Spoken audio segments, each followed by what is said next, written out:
Jane, no one knows more about Clarence Thomas's work. No reporter knows more. And so I've been eager to talk to you about this. You raised these questions very dramatically in your reporting 2 months ago, before we knew of the existence of these text messages. What do these text messages add to the story? Lawrence, first of all, thank you so much for having me on. It's really great to be with you. And I think what we've seen is in a kind of a granular way, just how fringe the ideology is of Ginny Thomas, and also how she uses her husband's entree to people high up in the Trump administration in order to basically berate the chief of staff in this case into over and over. I mean, these messages are relentless, saying that he has to act to overturn Biden's victory. And so you really kind of see her in action in this, and you see much more closely how deeply involved she was in sort of the plotting and the planning and the scheming of the coup. Which is just, I mean, as you say, I'm somebody who's been writing about this and reporting on this for a very long time, but I find some of the texts shocking. Jane, one of the things I find shocking about Clarence Thomas's behavior, and within this story, all of his behavior is shocking, is he knows when this decision is coming down that he should recuse himself from. He knows there are 8 votes. He is going to be the only dissenter, the only one. And even at that point, he does not recuse himself. His vote was going to mean absolutely nothing. And he still did it. He still, in Lawrence Tribe's view, violated the law. Well, as you say, this is a law that has no enforcement. And so he's kind of laying down the gauntlet here and maybe giving us a preview of what's to come. I mean, one of the things that's interesting about this is this story is far from over. There are other cases that are involving January 6th and the sort of the plot to overturn the 2020 election that seem, sort of steamrolling their way towards the Supreme Court. And one of them involves John Eastman, the lawyer who advised Trump on how to and tried to get Pence to step in and not certify the electors, and that case, his papers have now been ruled that they have to be turned over to the committee, and he surely will be appealing this to the Supreme Court. And how can Clarence Thomas sit on that particular case too is going to be a big issue. I think there'll be a ruckus if he does.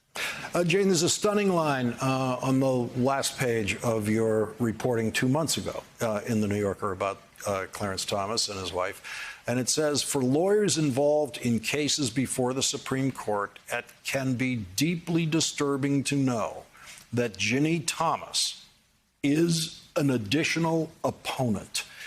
You describe several cases in which Ginny Thomas is definitely a player on one side of that case, cases that end up in the Supreme Court.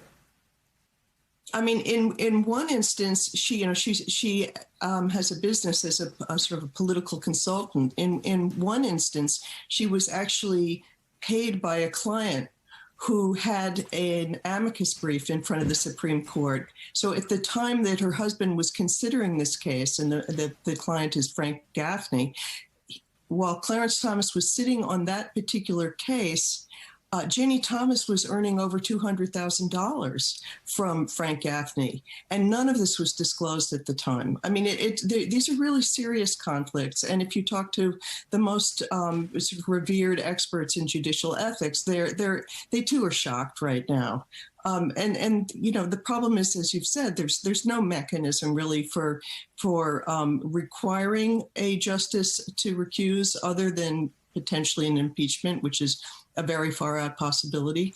But the damage that gets done by this sort of thing, it really undermines the credibility of the court and the respect for the court. It's exactly the kind of thing that Chief Justice Roberts has said that he's worried about. And Clarence Thomas himself has said, he worries that the justices may be seen as just political. Well, I mean, what could be more political than his wife's role in all of this? You've studied these two, both Mr. and Mrs. Thomas. You've spoken to people who know them very well. Is it conceivable to you that on January 6th, the day that we now know, and you didn't know 2 months ago, but that we now know, Virginia Thomas was at Donald Trump's rally on January 6th, that at dinner time that night, while the Capitol is still occupied, while the police are still trying to clear the Capitol, that Clarence Thomas and Virginia Thomas are sitting at the dinner table, and Virginia Thomas never says to her husband, I was at Donald Trump's rally this morning? Is that possible? Well, I mean, anything's possible, but is it probable? I think it's, just you don't have to be a reporter. You just have to be a human being to know that that's going to be, that seems a bit far-fetched. And also you can see in these texts that she mentions to Meadows in one of them that she has just talked to what she describes as her best friend, which seems very much like coded language, likely for Clarence Thomas, because they've described each other as each other's best friends. So, I mean, it doesn't seem possible that he wouldn't understand that she's deeply involved in this. And it's not just from the texts also. I mean, you can see that there were fights inside a listserv that he has, that Clarence Thomas has a listserv of his former court clerks. And this issue of what to do about the election came up, and Ginny Thomas was apparently quite vocal in it, and it created a sort of a ruckus on that. And